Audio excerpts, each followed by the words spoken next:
E aí pessoal, tudo bem? Bem-vindos ao canal Coleção Paralela. Este é o Mestre do Terror, hoje o esfuziante Mestre do Terror, porque ele está ao lado desta maravilha aqui, a revista Cripta do Terror. Temos aqui a Cripta do Terror número 17, uma revistinha que vocês viram quando chegou aqui no canal, numa compra que eu fiz com o meu amigo Jair, da Gibiteca do Colecionador. E que agora retorna para eu dar as minhas impressões sobre a leitura, né? Uma revistinha que não está no melhor dos estados, mas que está perfeita para se ler. E meus amigos, que leitura! Que saudade de ler essa revista que eu tava. A Cripta marcou muito a minha infância, por mais que eu não tenha lido ela tanto quanto eu gostaria. Não foram tantas edições assim que caíram na minha mão. Mas que leitura, meus amigos. A Cripta é aquela revista que até quando você não entende o contexto da história, porque ela era uma história de continuação, que começou em alguma outra edição, até quando ela é assim, ela é fantástica. Essa revista anuncia na capa Espectro, o Emir de Aragão, o Vampiro de Nevada, Morte e Orgulho e Adeus, Sr. Lincoln. E vou dizer para vocês, as histórias aqui dentro, em sua maioria, são muito boas e a arte, como sempre, é deslumbrante, né? Vamos começar aqui pela primeira história, então. Temos aqui a carta dos leitores. Eu vou passar por aqui rapidinho. Eu, na verdade, li a sessão, né? É uma coisa que eu gosto de ler, mas vamos passar por aqui rapidinho para ir logo ao que interessa, né? Nós temos essa primeira história aqui, a ave de rapina, se não me engano, né? O espectro, não, é o espectro. Que ave de rapina? De onde eu tirei isso? Acho que é porque eu vi aqui em algum lugar, né? Bom, não importa. Não importa. A questão é, a primeira história é O Espectro, Vingança de Quagmire, né? É uma história do Bud Lewis com desenhos do Leopold Sanches. Agora eu tô tentando pensar porque eu falei ave de rapina. Sei lá. Olha a arte, né? A arte, em primeiro lugar, é fantástica, né? A Cripta é uma revista que nasceu para ser preto e branco, né, cara? Eu considero qualquer tentativa de colorização às histórias dessa revista, afastar um pouquinho o mestre aqui, como um verdadeiro atentado ao bom senso. Essa revista nasceu para ser preta e branca, né? A Vingança de Quagmire, resumindo bem, né, é um cara que nasceu com dons de feitiçaria, com dons de poder usar a magia voodoo, e que foi invocado pelos negros na Louisiana para impedir que suas terras fossem tomadas pela ganância dos brancos. E ele faz isso, né, de uma maneira colossal, né? Ele é simplesmente tão terrível quanto brilhante. Ele é um cara gigantesco, mega forte, e que ainda invoca um zumbi, um outro cara aqui, ó, né? Esse é o espectro, né? O cara que ele invoca, que é um zumbi também muito forte fisicamente, e ambos acabam simplesmente, né, escorraçando os brancos, matando todos eles, inclusive o branco malvado, o líder da equipe.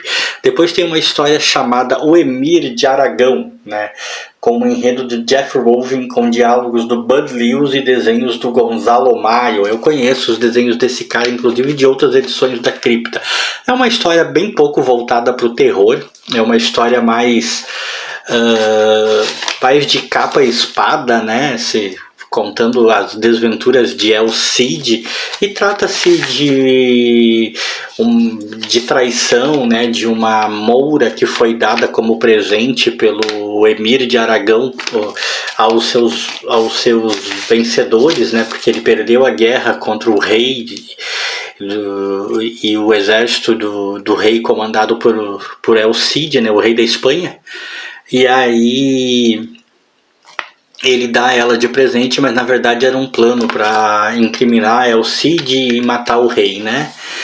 E o plano dá errado, como era de se esperar, e eles acabam escapando. Mas olha essa arte, né? A história não é realmente das melhores, tá, pessoal? Temos aqui talvez a história mais fraca da edição. Aí temos essa daqui, O Vampiro de Nevada, se não me engano. Eu já me dei mal quando eu falei o título antes, né?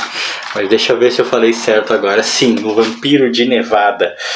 Temos aqui com a história do Jerry Burwell e os desenhos do John Seven. Eu confesso que eu já vi a arte desse cara por aí, ou uma arte muito parecida, porque ela até me é familiar, mas o nome não me lembrou nada. Essa história me lembrou contos do Stephen King, né? E a arte é simplesmente esplendorosa. Temos aqui literalmente um vampiro vivendo no Velho Oeste, né? E ele acaba se envolvendo amorosamente com a filha de um fazendeiro para quem ele trabalha. Ele trabalha só à noite para o fazendeiro, né? Porque obviamente como vampiro ele não pode sair de dia, mas ele também sai matando, né? Ele sai matando várias pessoas. Ele acaba matando 13 homens, né?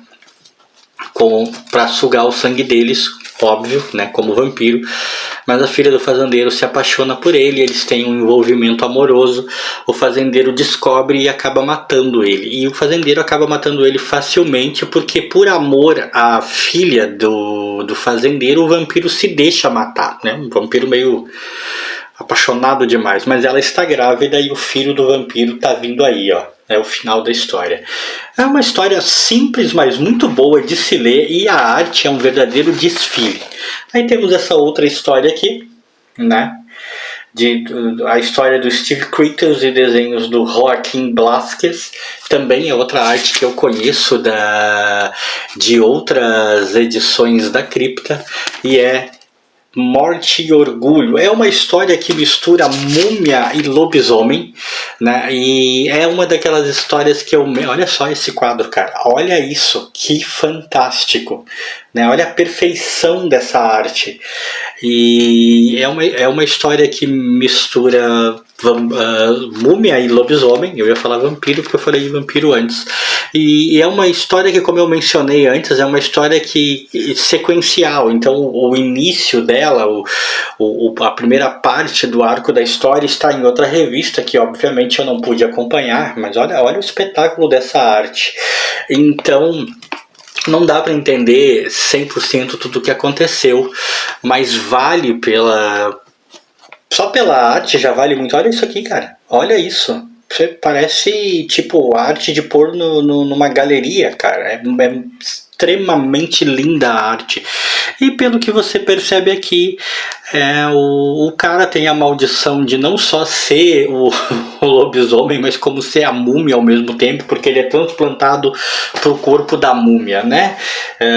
E depois ele consegue se libertar e voltar ao corpo humano, mas a múmia tá atrás dele, e eles têm uma luta titânica. Ele acaba morrendo no final, a múmia recupera seu corpo.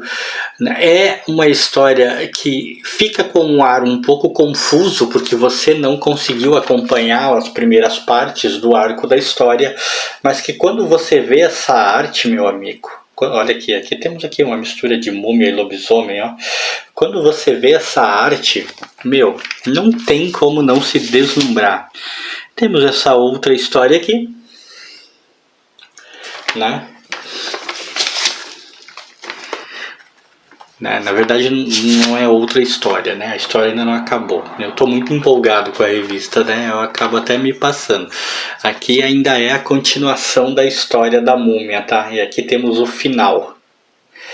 E aí temos que ele ironicamente morre depois que o cara recupera o corpo dele, e o corpo a alma do usurpador dele, que estava no corpo dele, volta pro corpo da múmia. Ele é assassinado pelo pai de um menino que acabou sendo morto pelo outro cara que estava usando esse corpo. Parece confuso? É um pouco, mas é isso mesmo que acontece, né?